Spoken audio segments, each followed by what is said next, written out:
What's going on, guys? Andrew Greenbark Gaming back here, and today we're going to be talking about the Yu-Gi-Oh! Vrains episode 87 cast list. Now, just for a brief review, let's go over the episode summary and title. The title is going to be Chain Destruction, and the summary is going to read as follows. Spectre was able to use Judgment Arrows to his advantage and destroy Lightning's extra link, turning the tide of the duel in his favor. With his Sun Avalon towering over the field, Spectre launches a fierce attack against Lightning and does everything he can to carry out the Knight of Hanoi's mission to destroy the Ignises.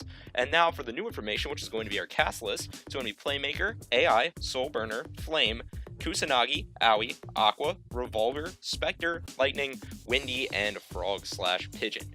Now, on the whole, guys, in terms of this cast list, I'm not seeing a whole lot that's super surprising there. The roles are probably relatively predictable. I mean, we know characters like Playmaker and Flame and Soul Burner and Aoi and Aqua and Kusanagi are all able to kind of look in on the duel. We can assume Windy's probably in a similar boat unless they're going to start a duel involving him here soon. We know from the next episode title it is called Windy's Revenge or something along those lines, so it's pretty probable he'll be dueling by that point. But that also doesn't necessarily mean he's going to be starting to duel in this episode. We have seen a lot of multi-part duels here lately, but a lot of times they've started in kind of their own episode rather than starting off an episode that was concluding a previous duel. So in terms of the cast list here, nothing that really stands out to me. I mean, obviously Spectre and Lightning are going to be duking it out. We do have a little bit more information to analyze the summary with, in that the whole idea of Judgment Arrows being used against Lightning wasn't just the old, well, if you destroy Judgment Arrows, it destroys the monsters it's pointing to type of trick that a lot of other characters have tried in terms of handling that spell. Instead, Spectre outright steals it for his own usage. He even pointed out in the duel that basically whoever controls this card is probably going to be the winner. So that leads me to believe that Lightning may take one of two routes in order to try and take the duel back.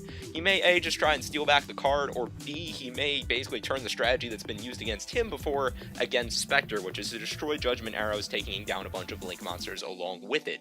So that just kind of leaves the door a little bit open there in terms of how the duel's going to go. In terms of Spectre winning the duel, I find that extremely improbable. It basically, the way the summary reads to me, and I said this when I analyzed the summary before, is does everything he can to carry out the Knights of Hanoi's mission to destroy the Ignises. That, to me, the idea of just doing everything you can, usually implies, at least in my mind, that you're doing everything within your power, but usually there's that but at the end of it. You're still coming up short of what you need to do. It also just seems, based on a plot analysis standpoint, that Lightning's one of our main antagonists here. Spectre is sort of a side character. He's part of the supporting cast, but it's very rare within Yu-Gi-Oh! That we see a supporting cast member manage to overcome a main antagonist. And to be honest with you guys, I can't even think of an example off the top of my head of when that has happened. If you can think of one, be sure to let me know in the comments section down below. It'll at least give me a little bit of hope. I would like to see Spectre pull this one through. The other question that still resonates in my mind is Chain Destruction, after all, is the episode title, and we have seen the recurrence of a lot of older and formerly really powerful trap cards within the show, such as Mirror Force making a comeback as one of Revolver's ace cards. Chain Destruction is an older trap, and with a deck like Spectre's, where you're playing multiple copies of the same monsters with a fair amount of frequency, something like Chain Destruction, which takes out all the copies of a single card it destroys from your deck, could be pretty useful for Lightning to spring on him. It would also show some of that adaptability from Lightning that he's been trying to kind of preach about being a big deal in terms of to the other characters, about the whole idea of humans are able to evolve. I want to merge humans and AIs together so AIs can evolve really quickly as well, and that type of thing. It would show that he's trying to evolve as a duelist as well by kind of taking on these new trap cards and everything else to tackle things, maybe learning a little bit from Revolver in terms of bringing back older trap cards. Of course, then again, we don't know how these trap cards and release dates really work in the anime. They've never exactly went over that timeline-wise, I don't think, in any of the shows.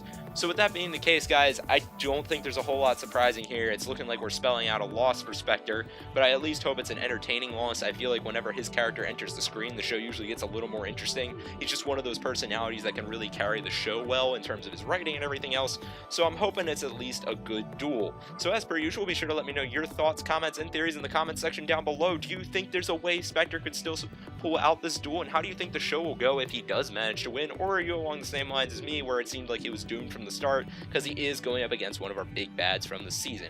If you enjoyed the video, be sure to like, comment, and subscribe. If not, constructive criticism is always welcome, and I'll catch you guys next time with some more Yu-Gi-Oh! Vrains analysis.